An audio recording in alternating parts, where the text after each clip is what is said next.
reason that I still happens once in a while, not as much, where people seem gung-ho and then they're gone. Look, I think the core reason why you may be having potential prospects slip through your fingers, even though you feel like it should be a wonderful fit together. Right. There's this chemistry. It's like, oh, Yes. this feels so right. Yeah. And they're excited, you're excited. And most likely the reason why they're not proceeding is because somewhere earlier on in that conversation, you didn't go deep enough down what I call the iceberg. And the iceberg really is the process that takes someone down to really peel the onion back around their problem and to really amplify the issue with them, to help them understand the gravity of it and the either losses or the impact of not solving it. And it's very possible that you're going down a few levels down and you're saying to yourself, perfect, I can help this guy. He's totally qualified. He fits my ideal person. I'm going to move this guy forward.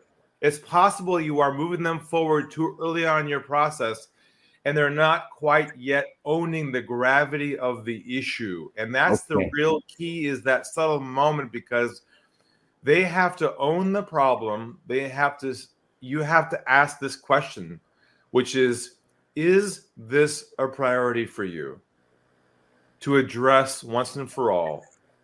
Or are you happy to live with the risk longer term, unresolved, and I'm okay either way? I think that's perfectly said. Live with the risk longer term.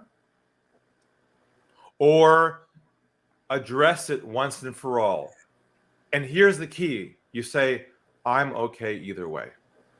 Because you have to be detached from the outcome. It's their responsibility to make the decision to solve it, not you. So even though you know you can help them and you're passionate, I know you care about people and your customers, you can't overlay that to them prematurely until they say to you, yes, this is something I have to address once and for all, because I know the risk of this is too large to keep going with this. Let's do this. So and then you want somebody. Okay, that question, Ari, if I may ask, that comes once you've gone down the iceberg. Yes, once you've unpacked the issue, you've asked them the questions about the risks and the impact of the situation, and they understand now how serious it is, because in most cases, your prospects and ideal clients won't be vulnerable with you up front and tell you the truth of where they're at, because they don't trust you yet. So you have to be the first person to make them feel comfortable and build what I call a moment of vulnerability, where they fully understand the gravity of their issue. It's like a doctor and a patient, right? It's when the doctor says, I think the x-ray is telling us here you have a real problem, more than you thought you did. And you're like, oh, really? Because we often don't want to go that deep. So, and let me tell you, the end of your call with someone shouldn't be exciting. It should be kind of like, gulp, I guess I'm going to deal with this. Anyway, so that's my advice to you, is to make sure you're going down the iceberg to the bottom, and then that question. Well, the other thing is, okay, so here's a good question for you, Ari. Is there a clue that you get from the client saying, okay, now I've gone deep enough?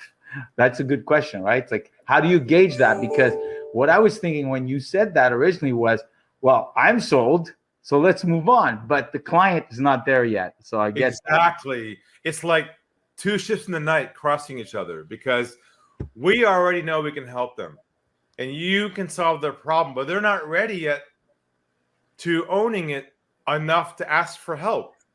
What's the clue? What's the tip off, Ari?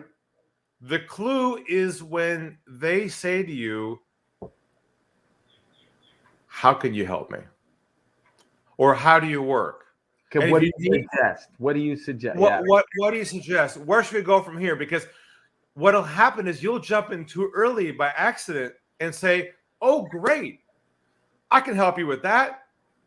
I've got the perfect plan to solve that problem, because we care about people. We want to help them, and we can't, it's hard to hold back when we know they got the problem, but you've got to wait until they own it. It's almost like a therapist and a patient. If the patient doesn't own their own problem from the beginning of the therapy, they're the worst patients to have. The same concept here. You're so right. It's even better when you talk about an alcoholic. You say, well, I got to tell him, he should go to rehab. But if until he decides, you're wasting your time. So that's cool. So go down the iceberg, and then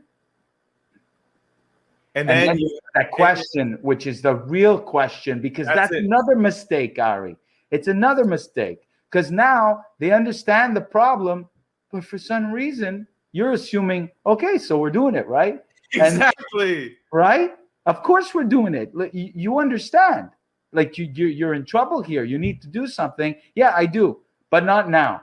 That's what I call making assumptions prematurely. And I had someone like that just recently, Ari, if you'll allow me, and I said, okay, so he understands. He said, thank you so much. I never looked at it that way. He says, can you call me in the spring? Because right now I'm doing renovations on my house. I went, oh my God. And so thankfully I was able to put it in perspective for him. Awesome. Look, we got to pull more people into the show, but all right. It's great to see you. Great question. I miss you, Ari. So I like to, you know what I'm saying. Come back next month to the show again. I will. All right. Thanks again.